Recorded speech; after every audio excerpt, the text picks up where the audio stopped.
ఆదికాండము 35వ అధ్యాయము.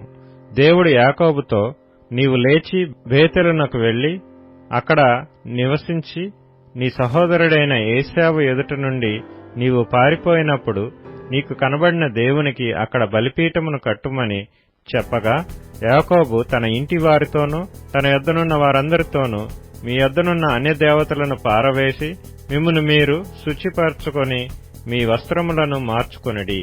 మనము లేచి బేతేలునకు వెళ్ళుదుము.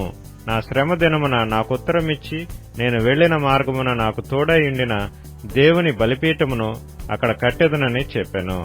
వారు తమ యొద్దనున్న అన్ని దేవతలనన్నిటినీ తమ చెవులనున్న పోగులను యాకోబునకు అప్పగింపగా, యాకోబు షెకెము దగ్గరనున్న మస్తకి వృక్షము క్రింద వాటిని దాచిపెట్టెను. వారు ప్రయాణమైపోయినప్పుడు దేవుని భయము వారి చుట్టూనున్న పట్టణముల మీద నుండెను గనుక వారు యాకోబు కుమారులను తరమలేదు. యాకోబును అతనితోనున్న జనులందరూ కనానులో లూజుకు అనగా బేతేలునకు వచ్చిరి. అతడు తన సహోదరుని ఎదుట నుండి పారిపోయినప్పుడు దేవుడు అక్కడ అతనికి ప్రత్యక్షమాయెను గనుక అక్కడ బలిపీఠమును కట్టి ఆ చోటికి ఏల్ బేతేలను పేరు పెట్టెను. రిబ్కా దాది అయిన దెబోరా చనిపోయి బేతేలునకు దిగువనున్న సింధూర వృక్షము క్రింద పాతి పెట్టబడెను. దానికి అల్లోను బాకూత్ అని పేరు పెట్టబడెను. యాకోబు పద్దనరాము నుండి వచ్చుచుండగా దేవుడు తిరిగి అతనికి ప్రత్యక్షమై అతనిని ఆశీర్వదించెను. అప్పుడు దేవుడు అతనితో, నీ పేరు యాకోబు, ఇక మీదట నీ పేరు యాకోబు అనబడదు, నీ పేరు ఇశ్రాయేలు అని చెప్పి అతనికి ఇశ్రాయేలు అని పేరు పెట్టెను.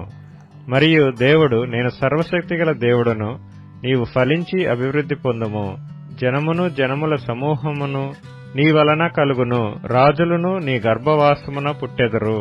నేను అబ్రహామునకును ఇస్సాకునకును ఇచ్చిన దేశమును నీకిచ్చెదను, నీ తరువాత నీ సంతానమునకును ఈ దేశమునిచ్చెదనని అతనితో చెప్పెను. దేవుడు అతనితో మాట్లాడిన స్థలము నుండి పరమునకు వెళ్ళెను. ఆయన తనతో మాట్లాడిన చోట యాకోబు ఒక స్తంభము అనగా రాతి స్తంభము కట్టించి దానిమీద పానార్పణము చేసి నూనెయు దానిమీద పోసెను. తనతో దేవుడు మాట్లాడిన చోటికి యాకోబు బేతేలు అను పేరు పెట్టెను. వారు బేతేలు నుండి ప్రయాణమైపోయిరి. ఎఫ్రాతాకు వెళ్ళు మార్గములో మరికొంత దూరము ఉన్నప్పుడు రాహేలు ప్రసవించుచు ప్రసవ వేదనతో ప్రయాసపడెను. ఆమె ప్రసవము వలన ప్రయాసపడుచున్నప్పుడు మంత్రసాని ఆమెతో, భయపడకుము, ఇదియు నీకు కుమారుడగునని చెప్పెను. ఆమె మృతి పొందెను. ప్రాణము పోవుచుండగా ఆమె అతని పేరు బెనోని అనెను. అతని తండ్రి అతనికి బెన్యామీను అని పేరు పెట్టెను. అట్లు రాహేలు మృతి పొంది బెత్లెహేమను ఎఫ్రాతా మార్గమున పాతి పెట్టబడెను. యాకోబు ఆమె సమాధి మీద ఒక స్తంభము కట్టించెను. అది నేటి వరకు రాహేలు సమాధి స్తంభము. ఇశ్రాయేలు ప్రయాణమైపోయి మిగ్దల్ ఏదెరు కవతల తన గుడారము వేసెను. ఇశ్రాయేలు ఆ దేశములో నివసించుచున్నప్పుడు రూబేను వెళ్లి తన తండ్రి ఉపపత్ని అయిన బిల్హాతో శయనించెను. ఆ సంగతి ఇశ్రాయేలుకు వినబడెను. యాకోబు కుమారులు 12.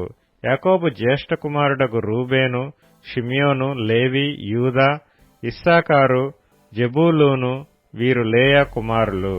రాహేలు కుమారులు ఏసేపు, బెన్యామీను. రాహేలు దాసి అయిన బిల్హా కుమారులు దాను, నఫ్తాలి.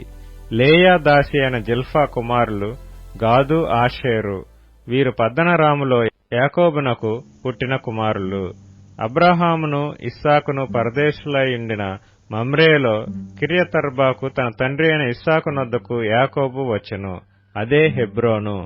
ఇస్సాకు బ్రతికిన దినములు 180 సంవత్సరములు.